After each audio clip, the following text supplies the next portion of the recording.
အားလုံးမင်္ဂလာပါဒီနေ့ဦးစင်းသင်ပေးမယ့်အိတ်သင်ခန်းစာကတော့ကိုယ်စာရလိုက်တဲ့ဆဲကွက်တိုင်းကိုအလိုလျောက်ပေါင်ခတ်သွားတဲ့သင်ခန်းစာပါအရင်ဆုံးဆဲကွက်အားလုံးကိုဆက်လက်မှတ်ဖို့အတွက် Ctrl A ကိုနှိပ်ပါပြီးရင် Conditional Formatting ကိုနှိပ်ပါအဲ့ဒီထဲက New Rule ကိုနှိပ်ပါ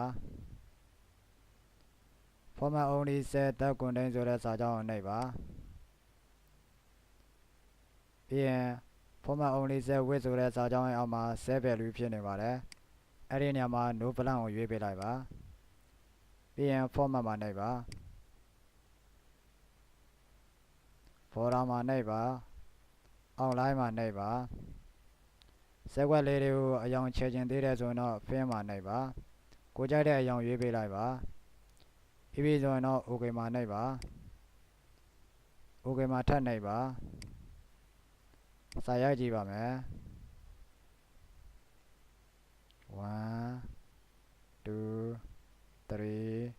4 5ဒီလောက်ဆိုရင်တော့အားလုံးနားလည်မယ်လို့ထင်ပါတယ်